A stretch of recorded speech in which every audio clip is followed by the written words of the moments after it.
Hey, what's going on, guys? This is Big Time here for Foreskin Gaming, bringing you a little commentary on playing Domination on Cracked. I'll talk about my guns real quick that I'm using, and then I'll get to the main point of the video. So right now I'm using the AUG with dual mag, and I'm using Scavenger, Sleight of Hand, and Marathon. And then halfway through the game, I actually didn't mean to pick this class at the beginning of the game. I meant to pick my Mac 11 class, but I kind of couldn't switch, so I just went with it, and I ended up going on a nice kill streak with this gun, and then I switched to the Mac 11, so can't really complain. So, and the kill streaks I'm using Spy Plane, Blackbird, and Dogs. Main reason why I use the UAV and the Blackbird is to help my team out, and it also helps me get more kills because I know where the people are and where they're running. And then Dogs, I like the Dogs because they do their own thing. I can still run around and shoot people. I don't have to be stuck in a plane just spraying down. That doesn't really take that much skill to do. So I just prefer to use the Dogs. Alright, so the main thing I'm going to talk about in this video is the Billionaire Challenge 2 and the draft that happened last night. Now, the draft was between the challenge, I should say, is between 6 commentators. It's Only Use Me Blade, White Boy 7th Street, Tmart, Xjawz, Woody's Gamertag, and last but not least, Wings of Redemption. Now, what the challenge is all those commentators that I just mentioned are captains, and there was a draft, and there were a bunch of gamers on YouTube that were in this draft that were possible picks. And there were a couple of kids that were commentators. There were a couple of kids that were MLG kids, like there were kids represented from Optic and Envious and teams like that. And so each commentator got to they had to make a team of 4, including themselves, to play in a tournament with these 6 commentators, and the winner gets $10,000. And this is a pretty good idea. I'm surprised nothing like this has ever been out before. But this is something really to get excited for. It's a really cool idea, and it's really fun. It's going to be fun to watch. And the winner gets $10,000, so I mean, it's high stakes. So, the one thing I want to talk about mainly was how the draft went last night. And so, last night, I got on my computer around at 9 o'clock. That's when they said it was going to start. And so, the number of viewers when I came on was at 40,000. And it just kept going up and up and up until it reached 100,000, and then it got to about 110,000, and the entire site just crashed because they were not able to handle that many viewers. Which I can't blame them, because I mean, no site that, except for like, you know, the big sites like Facebook and Twitter, like they can handle it because they're big enough. But this was on battlecam.com, and this website was not meant to handle that many viewers on the one channel at a time. So if you had stayed on the page and you hadn't refreshed, you were able to watch it without any problem. But if you refreshed the page, you were lost, and that kind of sucked because my friend and I were talking about it as we were watching it, and he had unfortunately refreshed his page and he got lost, so I had to tell him what was going on.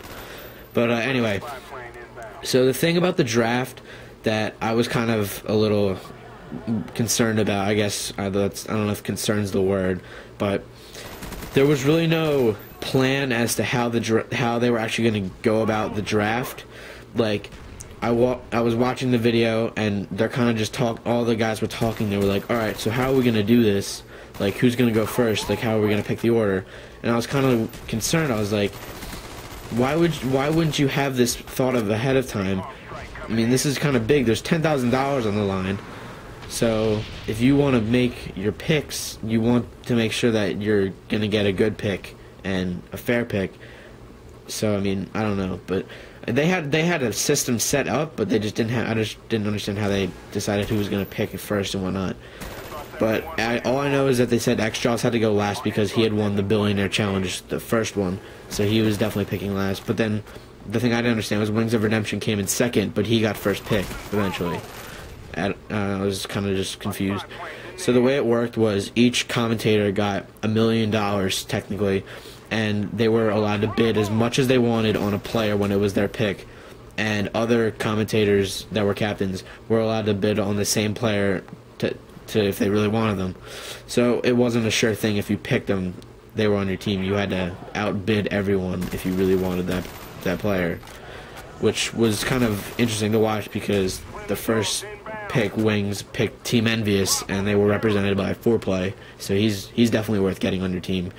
So he ended up bidding like $75,000 or $750,000, so he was basically almost out of it. And then the next pick was Woody, and he ended up bidding $955,000 on Optic NadeShot. So I mean, I was expecting that to be the whole thing. Like, you bid all your money on one player, and at the very end, you bid very little on a couple of guys.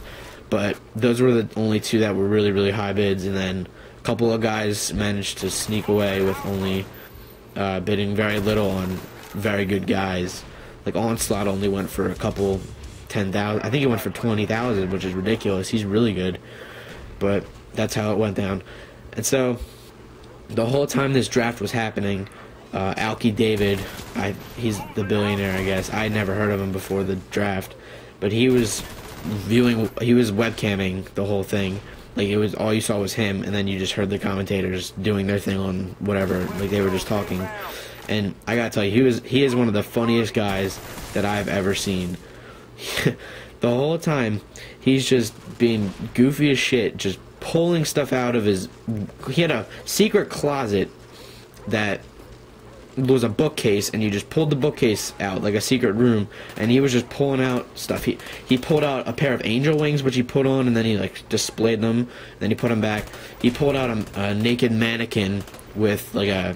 I don't know, it was like a feather scarf, and he had, like, a pink dildo in his hand. He pulled multiple dildos out throughout the entire thing, but it was hilarious. And then to top it all off, he was wearing a white bathrobe and a golden ascot like Freddy from Scooby-Doo wears. And it was quite a sight to see. It was so funny. And so, like, the whole time he was kind of just talking on the phone with his guys about the website because it had crashed. But I mean, he had said on the thing, he was like, if this is gonna be, like, if I have to entertain you people, I will. Don't you worry. And so he just kind of went into his closet and got all of his weird little gags and stuff out and kind of just put on a little show himself. But that was really entertaining to watch, so I'm glad they had him involved in that.